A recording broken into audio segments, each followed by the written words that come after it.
Всім привіт! Сьогодні ми з вами зануримось у світ руху і розберемося з однією з ключових тем фізики – рівноприскореним рухом. Звучить може і складно, але насправді цей принцип описує абсолютно все – від яблука, що падає з дерева, до величного танцю планет у космосі. І щоб почати, давайте поставимо собі таку загадку. От що може бути спільного між величезним потягом, який гальмує, звичайним яблуком, що летить до Землі, і місяцем, який обертається навколо нашої планети? Здавалося б, абсолютно різні речі. Але відповідь вражає.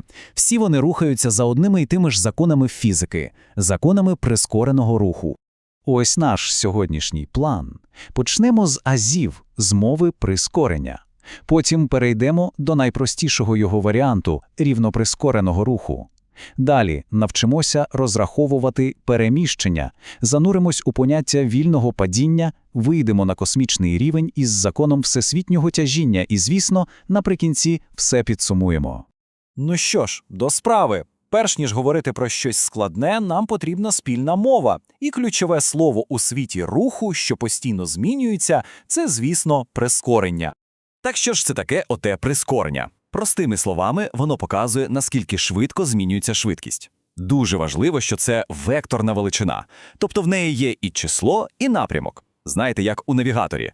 Недостатньо сказати «пройдіть 100 метрів». Треба вказати «пройдіть 100 метрів» прямо. А формула, яку ми бачимо, допомагає це порахувати. Беремо кінцеву швидкість, віднімаємо початкову і ділимо на час, за який все це відбулося. А ось тут починається найцікавіше. Напрямок прискорення – це все. Коли машина розганяється, її прискорення дивиться туди ж, куди і швидкість. А коли водій тисне на гальма, правильно, прискорення спрямоване у протилежний бік. Воно ніби тягне швидкість назад, змушуючи її зменшуватися. Все дуже логічно. Гаразд. З мовою розібралися. Тепер давайте подивимось на особливий, але, до речі, дуже поширений випадок. А що, як прискорення залишається незмінним? Ось це і є рівноприскорений прямолінійний рух. Ключове слово тут «однаково». Це означає, що кожної секунди швидкість тіла змінюється на одну й ту саму величину. Уявіть, що стрілка спідометра щосекунди стрибає рівно на 5 км на годину вгору. От вам і рух зі сталим прискоренням. І тут виникає абсолютно практичне питання. Якщо ми знаємо, як тіло почало рух і яке в нього прискорення, чи можемо ми дізнатися, якою буде його швидкість, скажімо, через 15 секунд?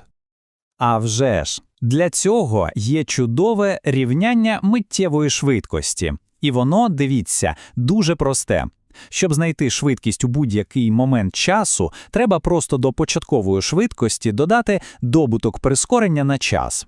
Ця формула – наш маленький інструмент для передбачення майбутнього, принаймні майбутнього рухомого тіла. Так, зі швидкістю все ясно, але ж є ще одне питання. Як далеко проїде наше тіло? Наступний наш крок – це навчитися розраховувати переміщення. Це фізичний термін, який для прямолінійного руху, по суті, означає відстань, яку подолало тіло. І тут у нас є цілий набір інструментів. 3 формули, і вибір залежить від того, які дані у нас є. Перша ідеально підходить, якщо ми знаємо початкову і кінцеву швидкості. Друга – наш вибір, коли є час і прискорення. А третя – це просто знахідка, коли час руху взагалі невідомий. Головне – зрозуміти, яка з них найкраще пасує до конкретної задачі. А тепер давайте перейдемо до, мабуть, найвідомішого прикладу рівноприскореного руху, який кожен з нас спостерігав безліч разів. Мова піде про вільне падіння. Що ж таке вільне падіння в ідеальному світі фізики? Це рух, на який впливає лише одна єдина сила – сила тяжіння. Ми ніби кажемо, давайте уявимо, що немає ані опору повітря, ані вітру. Є лише тіло і гравітація нашої планети. І це прискорення настільки важливе і особливе, що воно навіть отримало власну літеру – G. Це, по суті, універсальна константа для Землі.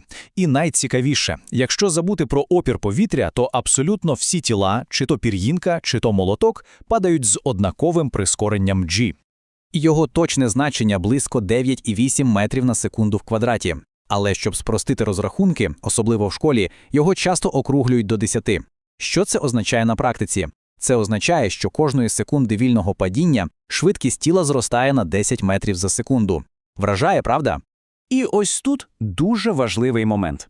Коли ми кажемо, що G – це стала, ми свідомо робимо кілька спрощень. По-перше, ми ігноруємо опір повітря. Саме через нього в реальному житті пір'їнка падає повільніше за камінь. По-друге, ми не враховуємо обертання Землі. І по-третє, ми нехтуємо тим, що наша планета не ідеальна куля, а трохи сплюснута. Тому на полюсах G насправді трохи більше, ніж на екваторі. Що ж, від падіння яблука на Землі давайте піднімемося вище, до закону, який керує рухом зірок, планет і цілих галактик, до закону всесвітнього тяжіння. У далекому 1667 році Ісаак Ньютон зробив дещо революційне. Він припустив, що та сама сила, яка змусила яблуко впасти йому на голову, це та сама сила, що утримує місяць на орбіті. І що ця сила, гравітація, діє між абсолютно усіма тілами у Всесвіті. Ось це формулювання буквально змінило наше розуміння космосу. Простіше кажучи, чим масивніші тіла, тим сильніше вони притягуються. І чим далі вони одне від одного, тим слабшою стається сила, причому слабшає вона дуже стрімко. І вся ця велична ідея вміщується ось у таку елегантну математичну формулу. Вона дозволяє розрахувати силу тяжіння між будь-якими двома об'єктами, хоч між двома яблуками, хоч між двома галактиками. Давайте швиденько розберемо, що тут є що. F – це, власне, сама сила. М1 та М2 – це маси наших двох тіл. R – це відстань між їхніми центрами.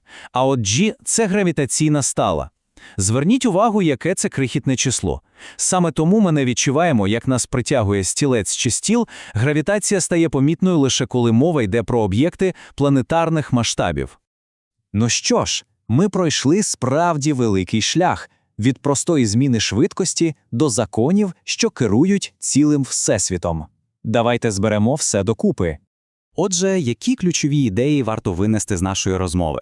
Перше, прискорення – це просто зміна швидкості. Друге, якщо ця зміна постійна, то маємо рівно прискорений рух, який легко описати формулами. Третє, вільне падіння – це його найпоширеніший приклад на Землі. І четверте, все це є проявом універсального закону гравітації, який діє абсолютно скрізь. І наостанок залишу вас із таким питанням на подумати. Якщо кожне тіло притягує кожне інше, то чому всі зірки і галактики досі не злилися в одну величезну точку під дією власної гравітації? Це питання веде нас вже далеко за межі механіки, у світ космології, темної енергії та інших таємниць розширення Всесвіту. Але це, як то кажуть, вже зовсім інша історія.